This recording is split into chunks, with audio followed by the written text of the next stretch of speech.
Alors, j'ai continué, donc euh, on disait euh, que la question c'est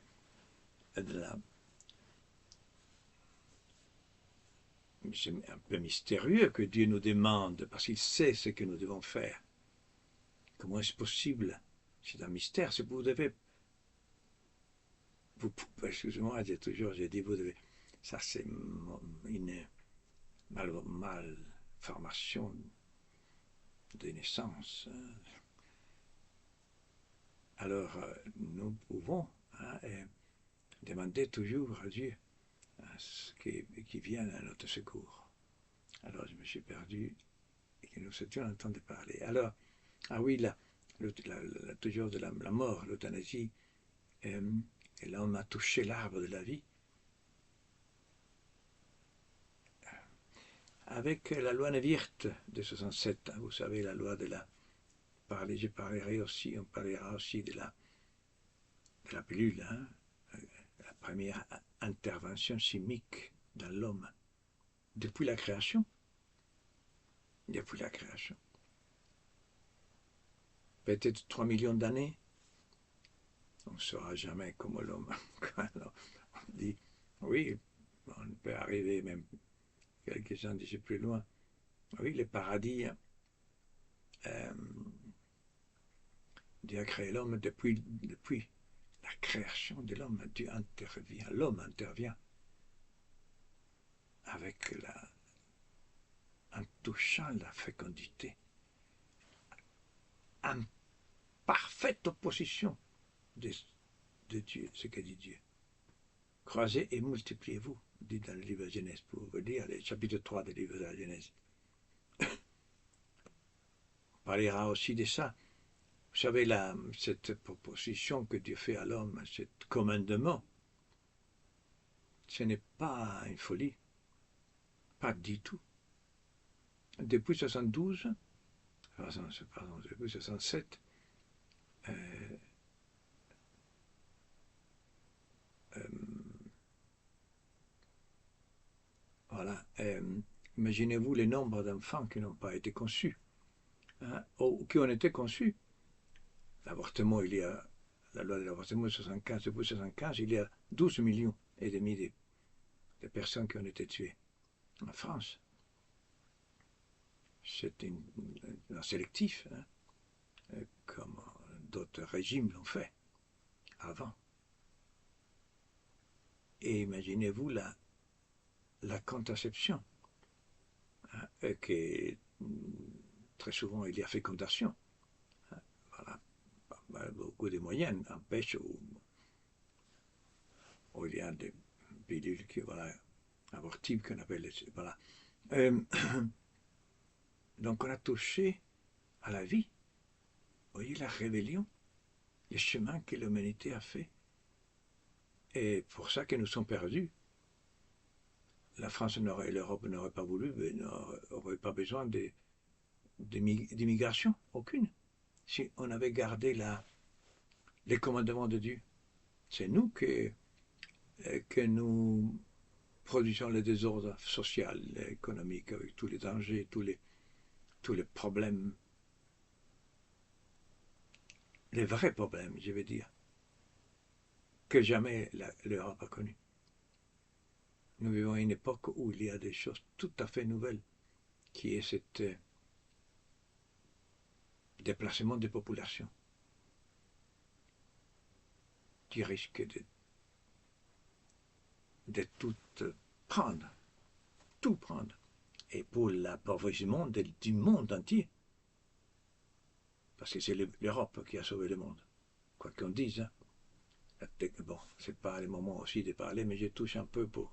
C'est intéressant parce qu'il y a des jeunes peut-être qui écoutent, des moins jeunes, qui doivent approfondir ces choses, qui doivent étudier, qui doivent réfléchir, réfléchir.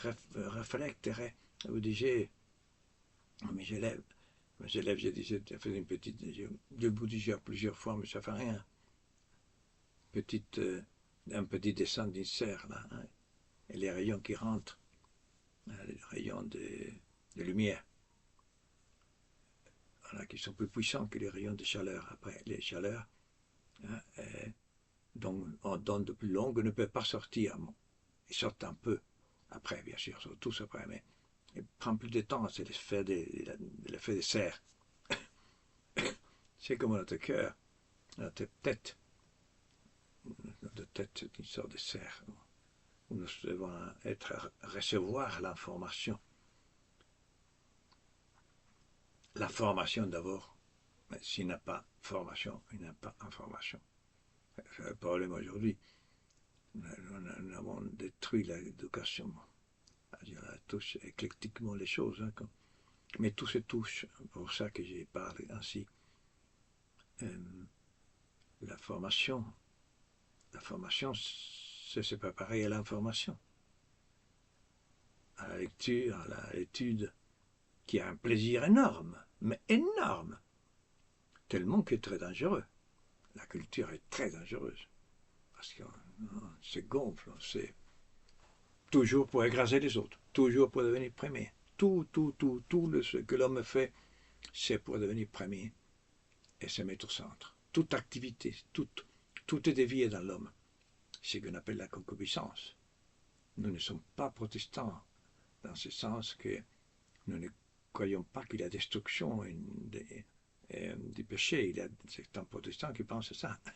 Il y a une destruction de la nature. Non, la nature est restée au fond intacte, libre. L'homme est resté toujours libre. On peut dire, même là, qui a subi le pire des choses d'un homme, toutes sortes d'agressions, toutes sortes de souffrances, reste, comme on dit Saint Jean, une lumière qui ne s'efface pas, qui titille et qui n'éteignait pas la lumière que dit le Christ n'est pas venu, au contraire, pour allumer cette lumière que nous avons gardée à l'intérieur, qui est la liberté. C'est très important ça, parce que nous disons il est fou. Oui, effectivement, on peut perdre totalement la tête. Mais peut-être on a voulu, peut-être quelque part, non, pas. Peut-être, voilà, on a une part de, peut-être, il y a des choses mystérieuses. Mystères comme l'homosexualité, par exemple, des réalités mystérieuses que nous ne pouvons pas contrôler bien. Il n'y a pas de mécanisme, rapport père-fils, mère, fille. Il y a toujours une part, heureusement peut-être, qui nous empêche la condamnation de l'autre. Donc, nous savons. C'est pour ça que j'ai dit aux jeunes qui m'écoutent, j'ai fait cette petite chose, peut-être pour quelqu'un qui écoute, j'ai dit. Je sais qu'il y a quelqu'un qui écoute. Il m'a dit, j'écoute ce que vous faites. C'est incroyable. Je suis ravi. Comme Charles de Foucault, vous savez, Charles de Foucault n'avait personne à un certain moment pour dire la messe. Et il avait une dispense, intéressant ça, pour être seul. Normalement, un prêtre ne peut jamais dire la messe seul, normalement. Alors, parce que la messe est un acte communautaire. L'Eucharistie, c'est le centre de la vie chrétienne, c'est le corps de Christ. Donc, voilà, bon. Et donc, quelqu'un qui écoute, le problème de l'information, qu'aujourd'hui, on est tellement distrait avec tant de distractions. Si peu, nous avons construit si peu dans le ciel. Si peu, nous élevons la tête comme les oiseaux qui boivent de l'eau. Vous avez déjà vu les poussins. Les poussins sont étonnants, les petits poussins là. Ils boivent et tu lèves la tête, ils boivent et tu lèves la tête. Alors, ils prient, hein. Seigneur, Seigneur, pitié de moi que je suis un faible, un poussin, mais plus faible encore, c'est encore le poussin est fort parce que moi je suis tout seul. L'homme encore, l'animal le plus faible, totalement faible, incapable de vivre sans l'autre. C'est intéressant ça, comment les animaux, tous sont, quelques-uns sont plus solitaires des loups et d'autres. Hein. D'autres vivent en couple, par exemple. Toujours. Donc, voilà. D'autres qui ne sont pas du tout, vivent autrement. Mais les animaux se regroupent comme l'homme, un mystère. L'homme pour former un corps, c'est l'idée, oui, c'est l'invention de Christ, de Dieu. Ça veut dire Christ, Dieu, avec de la créativité fantastique, il a tout créé. Il a créé l'Église, un drôle de, un sacrement, une parole, je veux dire, un fait, qui, pour montrer aux hommes, parce que nous sommes faits de chair, montrer la réalité. La réalité ne peut pas, nous ne pouvons pas l'aborder seulement par l'esprit, comme pensaient les gnostiques. Hein. Pas une, voilà. Et alors, voilà, Dieu a créé le monde pour manifester sa bonté aux personnes. Et donc, l'homme est appelé à se construire seul. Construire un travail personnel. Quand je dis de cette formation, appelle à reprendre les études, à prendre des forces. Oui, l'invention de Dieu, je reviendrai sur, par exemple, une invention fantastique, c'est l'Eucharistie. Dieu est resté.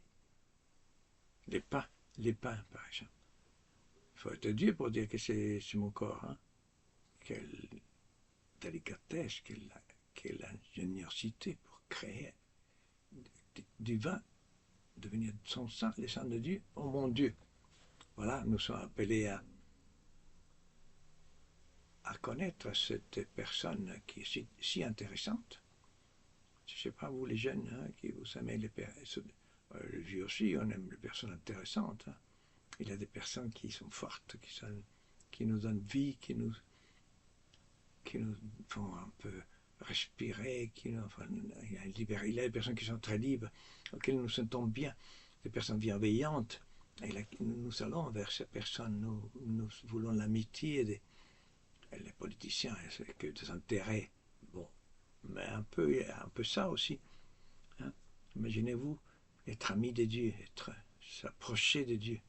C'est le travail de l'homme, c'est toute la vie, c'est pour ça. Ne pas pour autre chose, la vie, c'est pour connaître celui qui nous a créés, parce qu'on est de passage.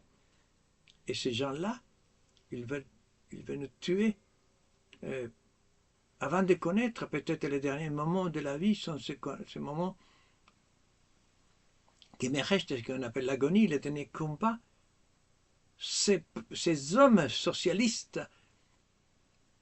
même des droites, si sont de droite, sont socialistes. Je ne suis pas sûr que vous avez donné la définition de socialisme. Les gens ne savent pas qu'est-ce que le socialisme. C'est une aberration, c'est un mensonge. On ne peut pas être chrétien et socialiste. On va me tuer là, sur tous les chrétiens de gauche, qu'on ne peut pas être de gauche. Est-ce qu'on doit être de droite? Mais on appelle droite, oui, mais si la droite, c'est le contraire de la gauche, oui.